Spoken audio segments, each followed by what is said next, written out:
en cuanto al tránsito en la ciudad.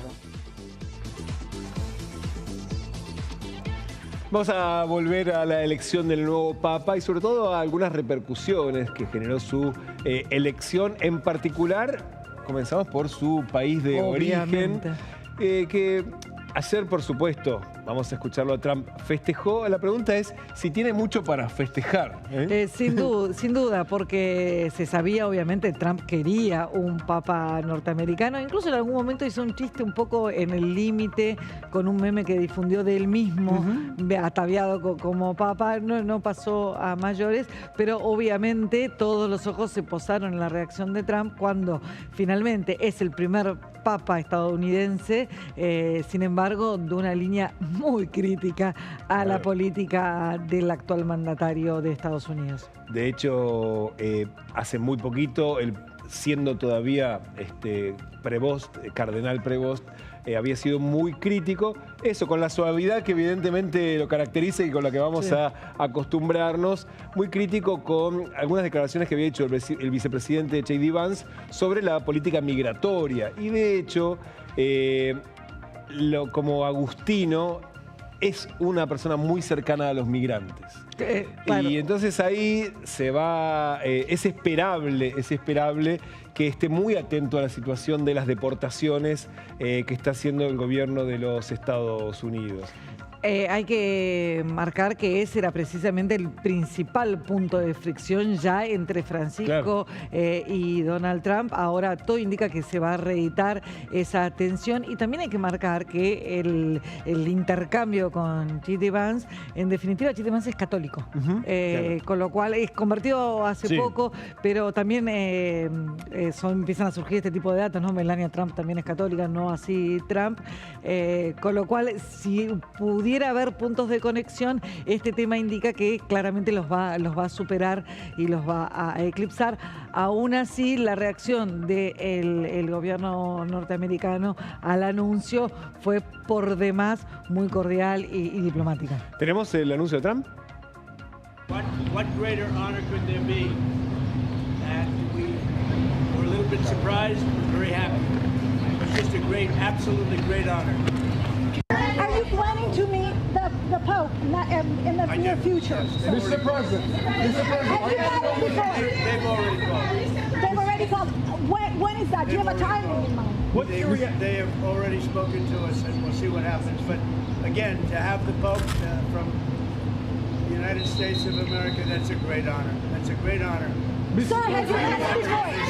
Sir, have you? I'm watching, and they said he's from America. I said, that's great. Are you going to Bueno, muchísimo más rápido de reflejos de lo que fue en su momento en 2013 cuando fue ungido Francisco. El gobierno argentino tardó en dimensionar el impacto de lo que significaba un papa argentino. Bueno, Donald Trump no. Donald Trump lo dimensionó perfecto, aun cuando en definitiva, si bien son un montón, 72 millones de norteamericanos, en definitiva en Estados Unidos es baja la proporción de católicos, pero aún así, bueno, tuvo una reacción muy afilada e inmediata. Con un crítico, porque acá el tema era que también era un crítico. No, claro, con un crítico, claro, por eso digo que es muy distinta. Exactamente. Y precisamente también hubo comunicado. Claro, porque ahora el punto, perdón que te interrumpa, ahora el punto es en si Donald Trump va a hacer lo mismo que ya anunció que va a hacer Milei. Milei dijo que va a viajar a, bueno, tenemos esta cuestión de las fechas acá en Argentina de las elecciones, pero Milei anunció que va a viajar, Donald Trump no está tan claro. Comunicado de hecho de la oficina del presidente. Hoy más que nunca anhelamos que la voz del Papa resuene con fuerza en la defensa de los pilares que han sostenido la civilización. La vida como don principal, la libertad como un don sagrado del Creador y la propiedad privada como fundamento de la responsabilidad personal y el desarrollo de los pueblos. Esto es lo que dijo la oficina del presidente, que de hecho uno le llama un poco la atención.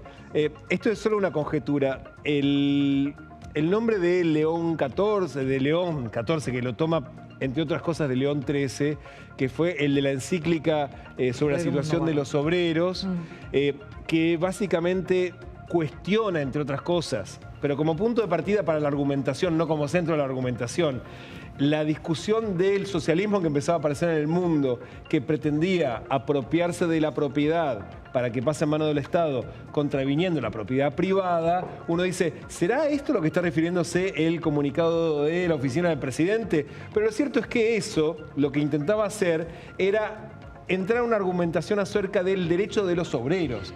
Con lo cual uno dice, tironear que este tipo es un defensor de la propiedad privada por encima de otras cosas, y la verdad que no, porque esa encíclica, estamos hablando de comienzos del siglo XX, final del siglo XIX, lo que buscaba era precisamente dar cuenta de la situación de los obreros en plena revolución industrial, o sea, durante lo que se llamó la Gran Depresión, en donde que recaía sobre la espalda del obrero. Claro, fue la primera encíclica, si se quiere, y es casi fundacional de los nuevos tiempos, que remitió precisamente a la nueva era que se estaba viviendo con la revolución industrial y esa nueva realidad de los obreros, los trabajadores, y esa tensión que se producía entre las condiciones y la dignidad del trabajo versus la propiedad privada. Hay quienes, y sobre todo la Iglesia, interpretan ese Rerum Novarum a la vez como una defensa de la propiedad privada, y es esa parte que recorta y prefiere elegir el gobierno en ese sentido, o al menos la oficina del presidente, haciendo foco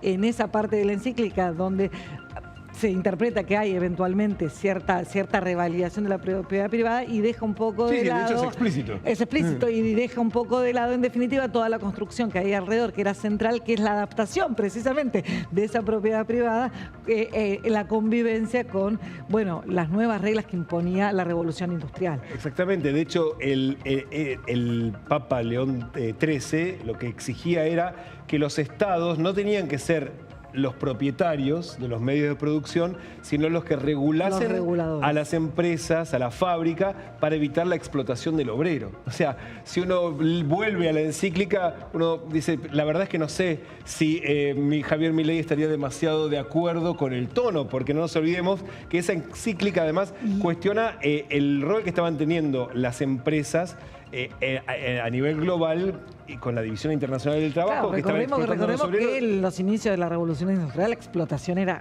absoluta. Claro. Entonces es ese equilibrio que intentaba buscar, porque vos decís, no sé si Milei estaría muy de acuerdo, seguramente no, porque el rol de regulador del Estado es lo que no, claro. No le gusta demasiado, pero tampoco del otro lado tampoco están muy de acuerdo, porque precisamente decía, el Estado no tiene que ser el propietario, ni siquiera administrar, simplemente tiene que equilibrar la cancha, por decirlo de alguna manera. ¡Qué visionario! Bueno, sí, claro. Era un tipo... ¡Qué visionario León XIII! Y acá, y hasta acá llegamos. El Papa de la modernidad. De hecho, es el primer Papa cuya voz fue registrada por un medio de la televisión y fonógrafo, claro. Exactamente.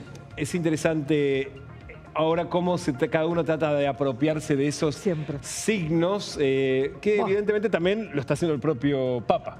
Sí, y hasta tal punto él llega a la apropiación que llega a niveles medio ridículos. No sé si tenemos un tuit del presidente. Sí, tenemos el tuit del presidente.